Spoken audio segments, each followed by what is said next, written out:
Irish brown soda bread is a classic traditional recipe, and for good reason. It's really the original simple no-knead bread that gives you an amazing delicious bread fresh from the oven, all within about 1 hour of mixing the first ingredients. This bread has a delicious soft wholesome crumb and a satisfyingly crunchy crust with a delicate nutty flavour throughout. Of course it tastes even better covered in a generous layer of Irish butter or smoked salmon, or just dipped in a bowl of soup, and it keeps well for about 5 days in the cupboard. Let's go back in time 200 years, and this might be your typical rural Irish kitchen. You weren't going to be making laminated doughs for croissants here. The pure simplicity of the Irish soda bread recipe was born out of necessity.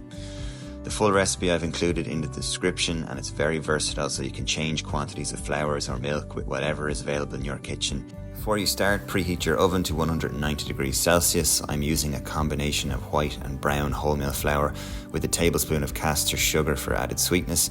The key raising agent is obviously sodium bicarbonate or bread soda, so it's important that this is not old or past expiry and that you measure it properly. This recipe uses 1.5 teaspoons of sodium bicarb, which you need to measure accurately. It's vital then to mix all the dry ingredients well, because if the bread soda is unevenly mixed, it will lead to an uneven crumb with dense areas in the bread.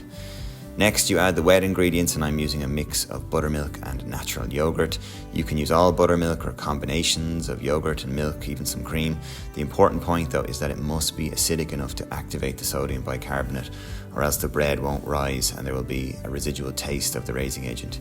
If you have no buttermilk, you can use milk mixed with 3 teaspoons of lemon juice. I like to add an egg into the wet ingredients. You can also add a couple of tablespoons of olive oil at this stage, or even some honey instead of the sugar from earlier on.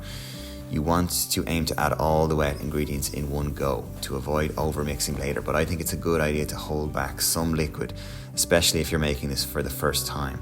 This allows you to see how the mix is coming together.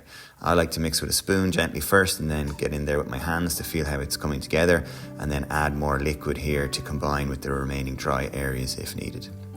This is where you don't want to overmix, so as soon as the wet has mixed with the dry, get the dough out onto the work surface.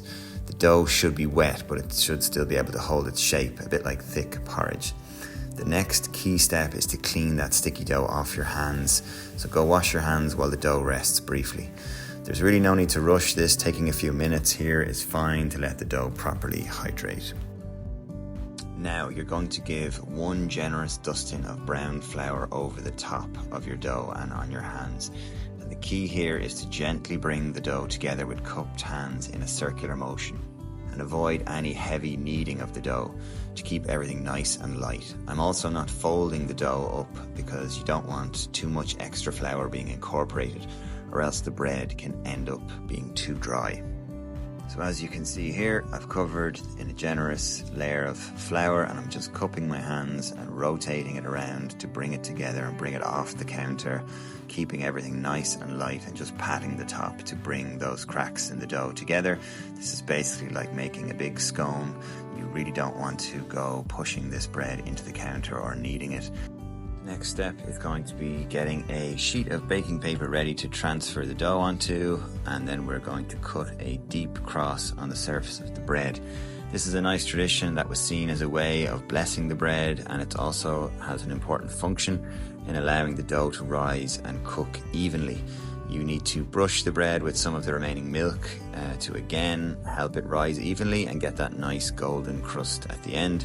I'm going to transfer this now to a preheated Dutch oven casserole pot, but you can bake it perfectly on a preheated tray as well. And it will take about 45 minutes in the oven, or until the crust is nice and dark.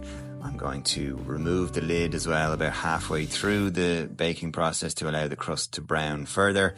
If you're baking it on a tray, you can also flip the bread upside down near the end as well to get a more even browning of the crust. Now, interestingly, in the Irish language, the word for bread is aran, but this soda bread is better known as caca down, which translates literally as brown cake. And it smells like cake. When it comes out of the oven, it smells amazing. But it's important to let it cool down on a wire rack for about half an hour if you can resist, before cutting through this amazing crust and into a beautiful soft crumb. This is probably the best non-yeast bread you can make. It's healthy too due to the higher fiber content, and it's incredibly quick, making it the best way if you want to avoid eating ultra-processed commercial bread, but you still want to have enough time in your week and not have to worry about proving yeasted bread though. This recipe is deceivingly simple, which means that it looks easy if you know what you're doing, but it's also easy to mess it up completely so that you end up with a very dry, hard brown rock that's not that appetizing. The key again is not to overhandle the dough, which sounds simple, but it's actually very difficult to describe how to mix and shape the dough using just a written recipe. The technique would have been handed down from generation to generation so that people were shown how to make it from an early age. But without this practical know-how, it's easy to lose the proper technique by just following a written recipe. And that's where I hope this video comes in handy to unlock the secrets to great tasting Irish soda bread. Definitely give this one a try and experiment with different ingredients. You can even add additional flavors through herbs or grated cheese. You can also make a version of white soda bread by just using white flour and maybe adding some raisins in for extra sweetness. But whatever you do, just remember the foundation of the recipe is to handle the dough lightly. Enjoy!